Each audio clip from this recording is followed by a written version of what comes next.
Hello, everyone, and thank you for joining us today. We're delighted to have a very impressive group of panelists to discuss this pressing and vital issue, especially pressing and vital exactly 4 weeks before Election Day. So I'd like to introduce them and dive right in. We're expecting one other panelist who should join shortly.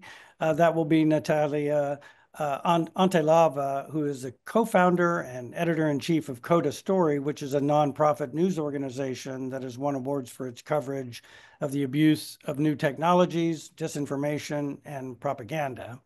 Natalia is also a Knight Journalism Fellow at Stanford University and was the BBC's correspondent in Central Asia, Washington, Beirut, and Delhi. Also with us is Gordon Crovitz. He's co-founder and co-CEO of NewsGuard, which counters disinformation by identifying and analyzing Russian, Chinese, and Iranian information operations.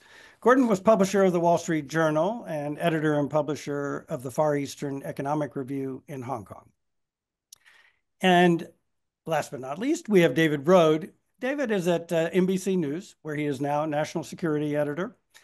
David is a two-time winner of the Pulitzer Prize in international reporting, and he has previously worked at the New Yorker, Reuters, the New York Times, and the Christian Science Monitor.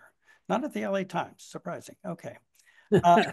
His latest book is Where Tyranny Begins, the Justice Department, the FBI, and the War on Democracy. So I'd like to start with a general question.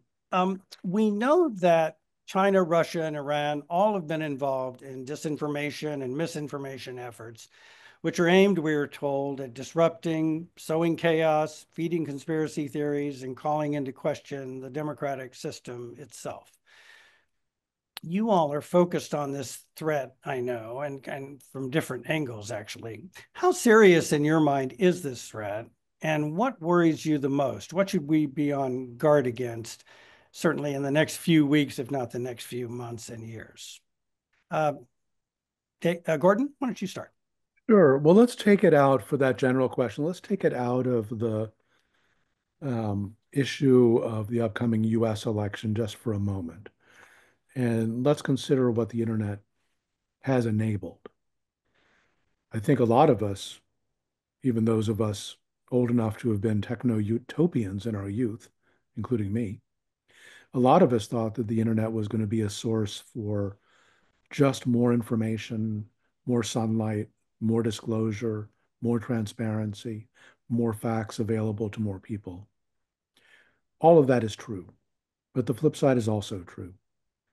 Anybody can be a publisher on the internet, and the Russians, Chinese, and Iranians have figured out how to take advantage of the open internet in ways that, in retrospect, are completely predictable, but that I think took all of us, whether we were journalists or people charged with trying to protect democracies from disinformation, took all of us by surprise.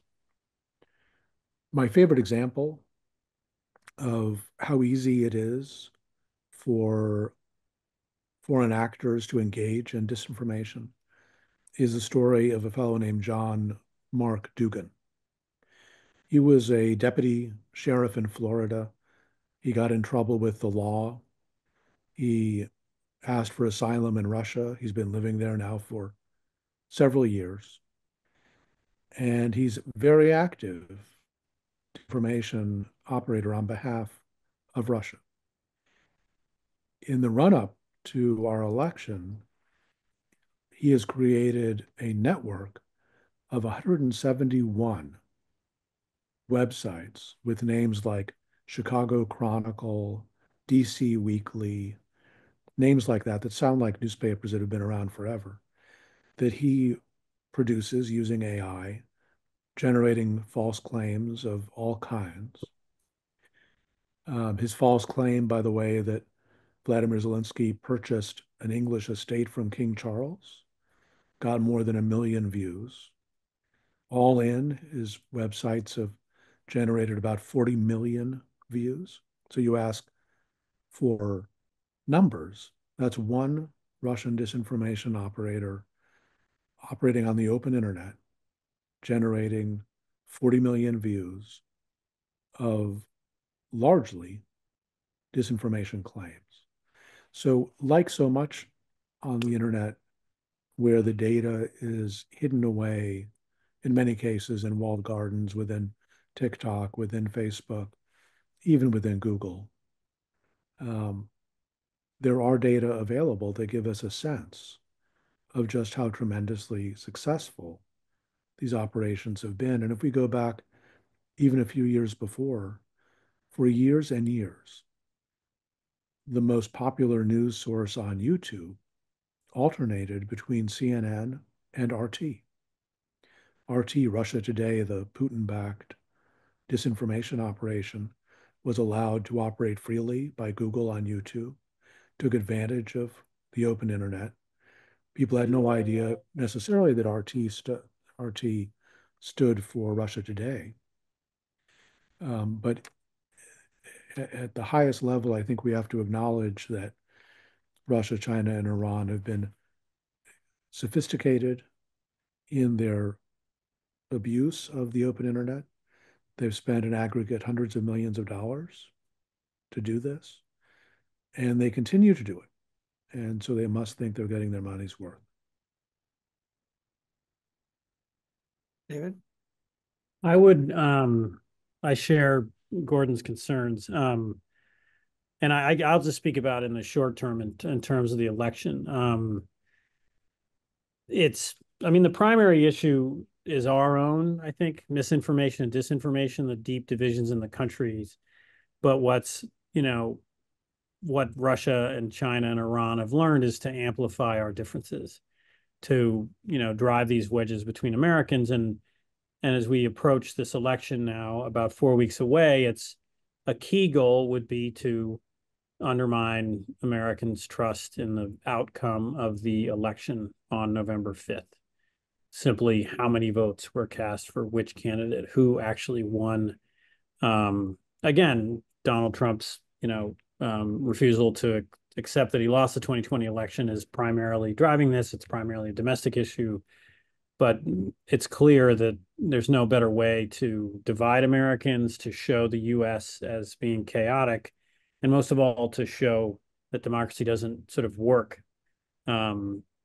China for its own internal political reasons, Russia for its own internal political reasons, Iran will want to show democracies are disorderly and don't function. So we can talk about this in more detail, but my biggest concern is election day and the days afterwards.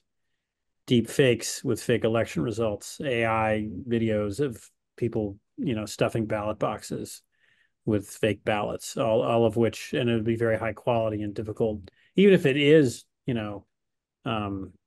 disproven or refuted by the press, people just won't believe it.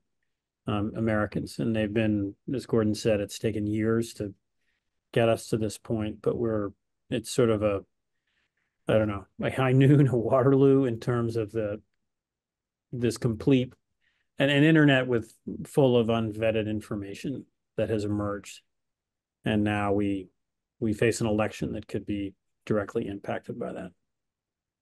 Do you feel, David, just thinking of your own newsroom at NBC, what's your advice, what's your guidance to your journalists in terms of how to kind of parse or to look out for, to be on guard for, but also to identify things that don't sound right? It's interesting because I've only been in NBC for about a year, so I'm working with other folks that were here before. Report it out is what one editor here told me. We want to have, NBC is a big place, so we'll have people out, particularly in the battleground states, who can, are staying in hotels, have cards, have notebooks. There'll be TV crews also; those are harder to move, but we want to be able to dispatch someone to County X in Georgia, where an alleged allegation Y is happening, and we'll call that place. We'll call federal officials to see if they have any information about it, and we'll send people on the ground to go find out what's happened. But I think, and that's our game plan, is just report it out, to say there's this has appeared. If we want to say it, we don't want to platform things. We can talk about that too.